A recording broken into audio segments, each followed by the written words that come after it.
Hi, magandang araw po sa inyong lahat. Pasensya na po, late na po akong nakapag-upload. May mga tinapos lang po ako na commitment sa ating mga ibang kapatid, no? Kamusta po kayo lahat?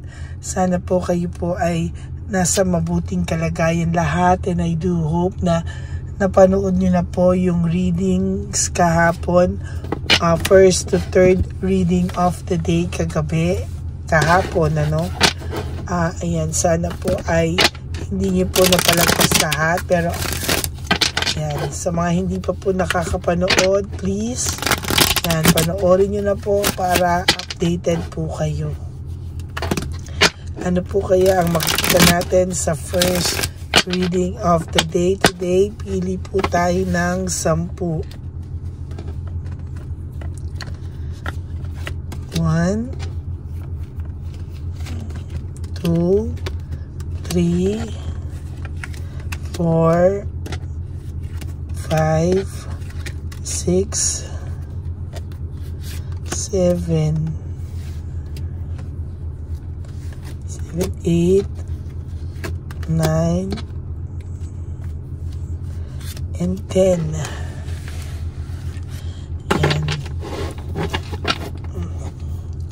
Sana po mawala na tong ubo ko. Naiinis na ako.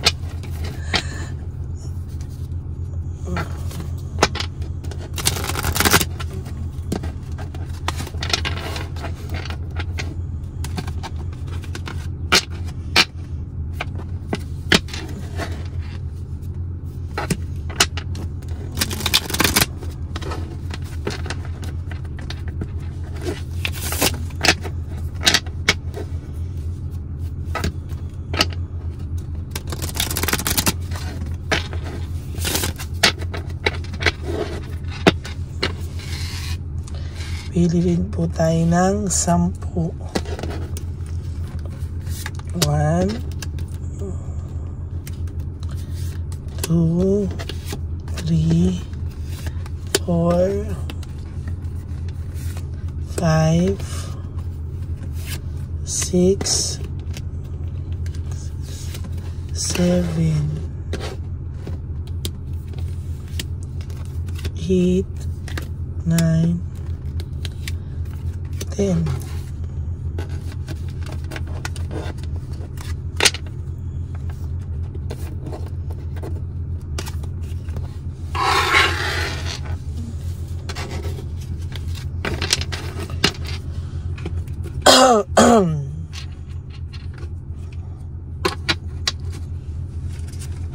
Yan. So, simulan na po natin at pagsasanibin natin ang puwersa po nitong dalawang baraha.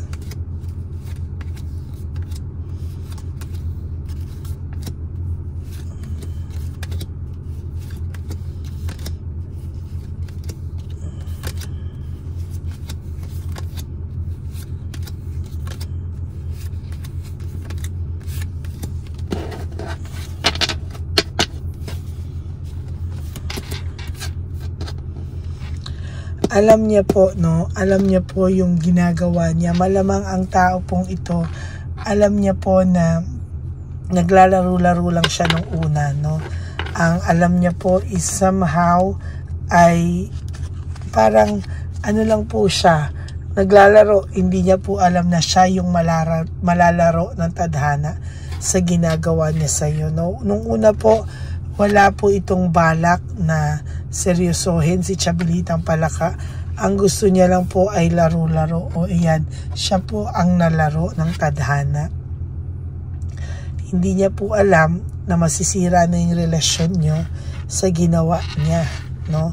Hindi niya po akalain na sa simpleng paglalaro na ganyan ay mawawala na pala po yung maganda niyong plano, yung maganda niyong pinagsamahan, at lahat ng nabuo niyong pangarap, lahat ng nasimulan niyo ay mapupunta lang po sa baliwala dahil sa simpleng paglalaro niya na akala niya ay paglalaro lamang. Naging greedy po kasi siya, to be honest with you. Naging makasarili siya, naging greedy siya. Parang hindi pa po siya nakontento Kaya ayan po yung inabot niya. Hindi pa po siya nakontento. So somehow, siya po yung binalikan ng tadhana. Pero pinagsisisihan niya po, I regret lying to you. Pinagsisisihan niya po lahat po ng nasimulan niyang kalokohan, kasinungalingan. Lahat po yun ay pinagsisihan naman niya, no? In fairness naman sa kanya, nagsisi naman po siya. Kaya lang nga po, yun na nga sasabihin ko, parang huli na yung lahat, nagsisi siya. Parang nalubog na po siya no? Hindi niya po inaasahan, nakasakit na siya, nakalubog na siya. Tsaka niya pa lang po na-realize na mali po yung mga pinagagagawa niya. No? To be honest with you, hindi niya po akalain na ganito yung mangyayari. Ang akala niya lang po is laro-laro lang siya na makakatakas pa siya. No? Hindi niya po alam, mga kapatid, na nalubog na po siya ng tuluyan. Nalubog na po siya ng tuluyan at hindi niya po alam na mahihirapan na po siyang makaalis dito.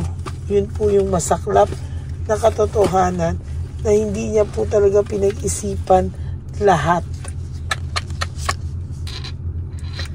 Ayan, hanggang dumating na po kayo sa hiwalayan. Napunta at nauwi na po kayo sa hiwalayan kasi nga po, ayan po yung nangyari sa kanya. No? Hindi niya po inaasahan na sa simpleng paglalaro, sa simpleng pagsisinungaling niya nung una, hindi niya po akalain na grabe daw pala ang magiging balik nito sa kanya, na pwedeng ikasira lahat ng kanyang sarili at ng kanyang sarili at ng kanya pong relasyon, no? Parang hindi niya po akalain na magiging ganon ang kahihitnatnan at ang kanyang mangyayari, no? Ang consequences ng kanyang mga ginawa. So sabi niya, nararamdaman ka pa rin niya kahit na kayo ay magkalayo na, no? Nararamdaman ka pa rin niya, nahihirapan siyang tanggapin na dito din napunta yung inyong relasyon. Well, kasalanan niya po yan, ano? Siya po ang gumawa ng ikakaganyan niya. And as a matter of fact, hindi po, ang tao po kasi pag hindi na kontento, ganyan yung mangyayari, no? Kasi hindi niya po pinahalagahan kung ano man yung tiwala na binigay mo sa kanya. Sa totoo lang, tirinas mo siya ng sobra. Pinagkatiwalaan mo siya ng sobra, na-spoil mo to ng sobra. Minahal at sinuportahan mo po, pero ang bandang huli, nasaktan ka po. Bakit? Kasi po ano-anong mga kasinungalingan na pinagagawa niya, makapangbabae lang, no? Akala niya po ay ganyan lang, akala niya po ay simpleng ganyan lang, pero wala, hindi niya po akalain na sorry po, hindi niya po akalain na mapupunta sa wala ang lahat ng mga pinagsamaan nyo.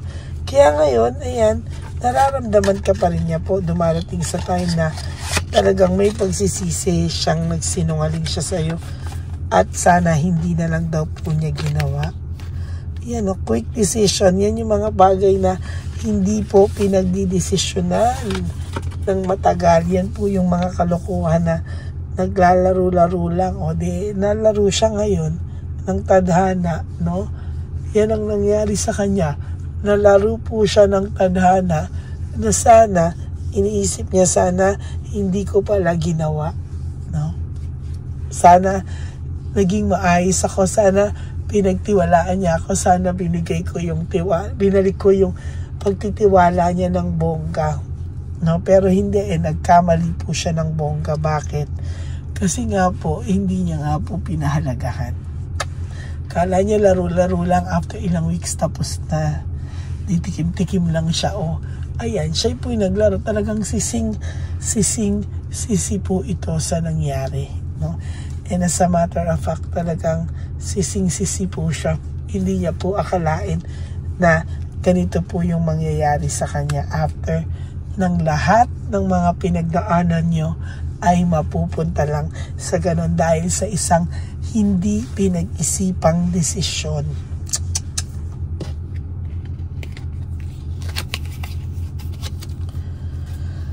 Ayan. Sometimes I stay awake thinking about you. Sa totoo lang po, ayan, pinag-iisipan ka po niya, talagang iniisip ka po ng taong ito at talagang hindi po siya mapalagay, talagang iniisip ka po niya. And as a matter of fact, talaga pong gustong-gusto po ng taong ito ngayon sanang magkausap kayo.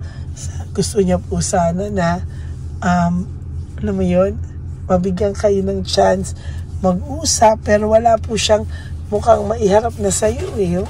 Talagang ngayon makikita ko po yung pagsisisi niya. Ngayon pa lang po talaga nagsisingkin sa kanya yung mga bagay po na ginawa niya sa iyo.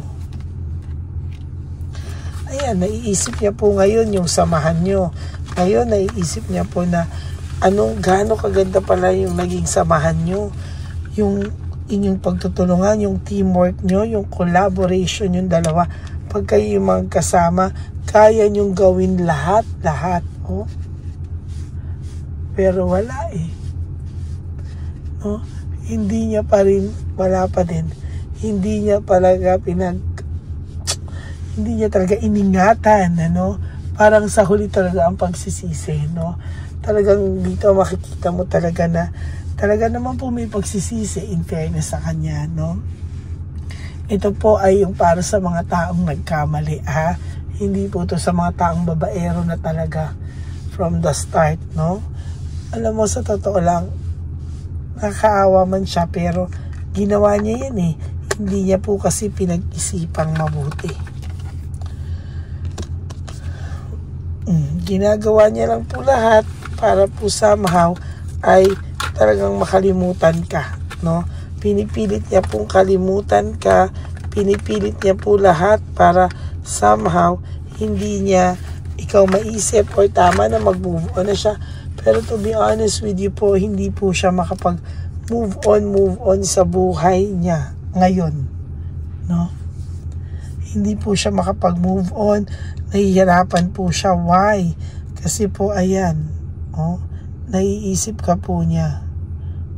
Lagi ka po niya ngayong naiisip. Naiisip niya po na sana hindi na lang nangyari ang lahat.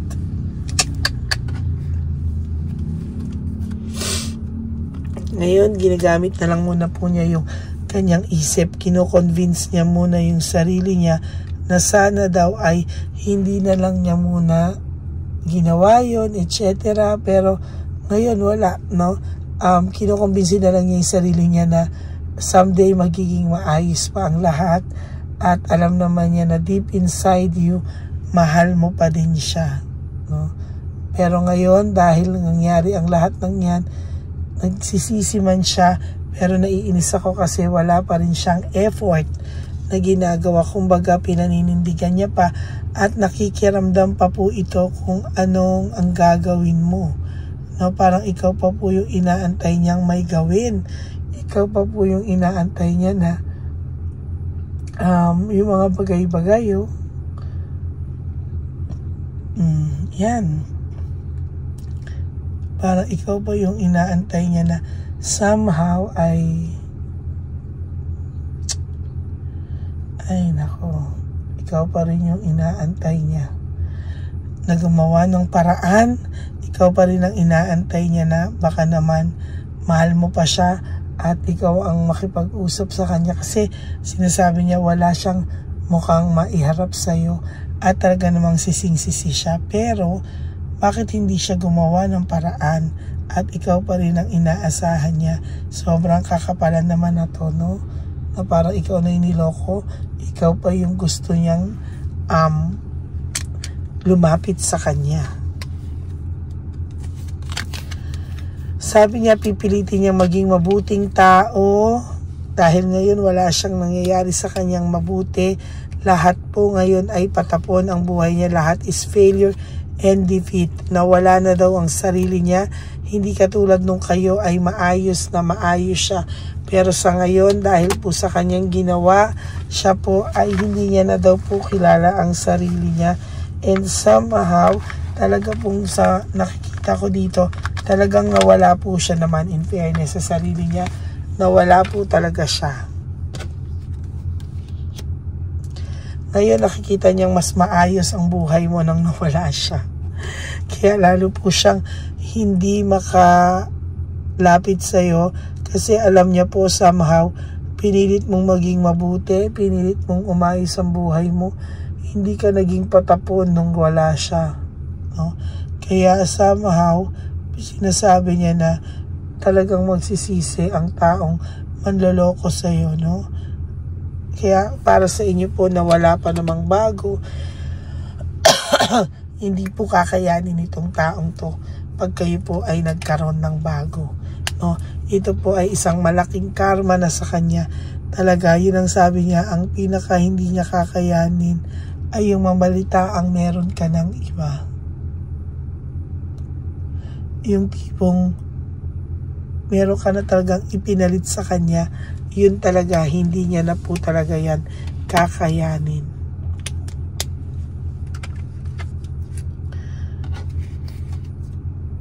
It was my fault but I blame you. Yan. Kasalanan na nila, ikaw pa yung blame, di ba? Parang yan yung mga nakakabwisit sa mga lalaki. Alam mo na nakasalanan nila, alam mo na sila'y nagloko pagkatapos ng lahat ng tiwalang binigay mo.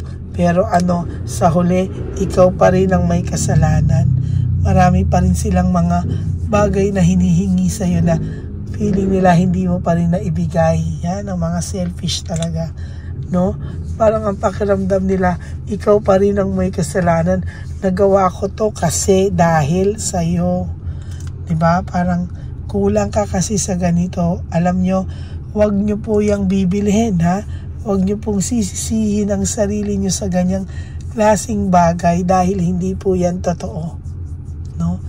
Hindi po kayo dapat sinisisi sa isang bagay dahil nagkamali sila o dahil ng babae sila dahil ganito ka, dahil ganyan. No, hindi po tama yan. Pagka ganyan po, tawanan mo po sila at sabihin mo, hindi ko bibili niyang kalokohan mong yan. Okay? Never pong tatanungin o questionin mo yung sarili mo dahil hindi po talaga tama yung ganun. Ngayon po, panay tension. Bumabalik po sa kanya lahat ng ginawa niya. As a matter of fact, panay tension po ang nangyayari sa kanya. No, panay tension po yung lahat. Panay tension po talaga. Hindi po siya pinapatahimik ng bagong karelasyon niya. Lagi po siyang inaaway because of you. No?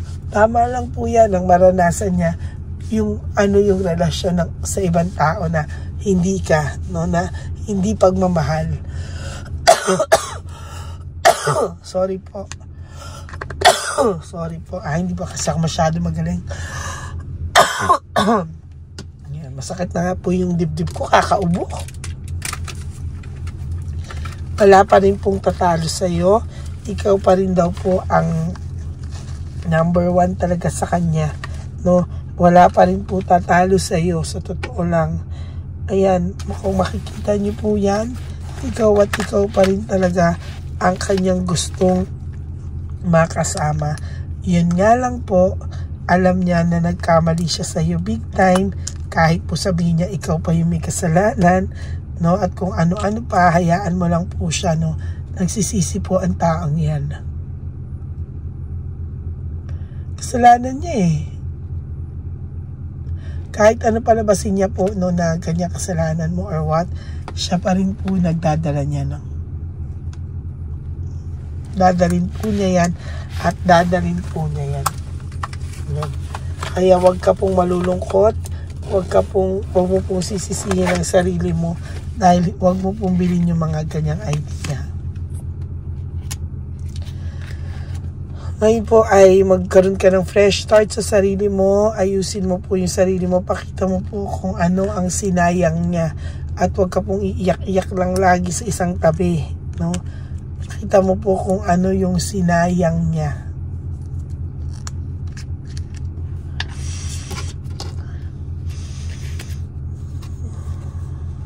Yan ang sinasabi ko. Oh. Kanina pa, I am afraid to contact you. Talagang takot na takot po siyang kontakin ka. Sa totoo lang. And the last is, gusto niya pong ipahinga lahat ng kanyang pakiramdam sa ngayon. Dahil sa totoo lang po, pagod na po siyang sa lahat ng nangyayari. At gusto niya muna pong magpahinga sa ganitong klaseng sitwasyon. So that is your first reading of the day today. Akala niya po ang simula po ay nang magloloko-loko lang siya, pero siya po ang naloko ng tadhana, no? Hindi po kasi yan seryoso nung una no? Nung una gusto niya lang maglaro-laro, o ayan, siya po ang nalaro ng tadhana. Okay? So that is your first reading for the day. Sa lahat po ng gustong magpa-personal or private reading, you can message me po sa Lady Lee Elena FB account ko. That's my only official and legit FB account, no? So dyan nyo po ako pwedeng makausap. Nasa dulo po yan ng ating video. Kung gusto nyo pong magpaset ng schedule for a private reading, nandyan din po ang lahat ng details. Mag-uusap po tayo, okay? Please no skipping of ads from finish to from start to finish. Pakitapos niyo po yan dahil kumukuha po tayo ng connection, no? So ayan po, no? And also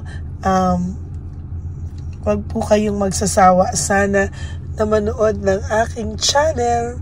Yan, dahil hindi din po ako magsasawang magbigay sa inyo ng personal reading kahit po ako ay masama ang pakiramdam. I will always have time for you. Kahit masama po ang pakiramdam ko, ako po ay babangon para sa inyong lahat. Yan. Okay? Yan. And para po naman sa lahat ng yan, teka lang po. Nahulog na naman po. Pasensya na po. Yan. Para naman po sa lahat ng aking mga Lady Elena friends, family, and subscribers, I love you all from the bottom of my heart. Mahal na mahal ko po kayo. At talagang kahit ano pa po ang aking nararamdaman, no? Kahit ako'y nagkalagnat, nagkatrangkaso, ayan, ako po ay magbibigay pa rin sa inyo at magbibigay pa rin po ng private, ng general reading of the day. Okay? Lagi ko pong paalala, life is too short, don't make it shorter by stressing yourself from all the pains and heartaches na binigay sa inyo ng kahapon. Just surrender everything to the divine universe and just let go and let God write your life and love story. I will be back for our second reading, kaya magkita-kita po tayo ulit. Bye! God bless! I love you all!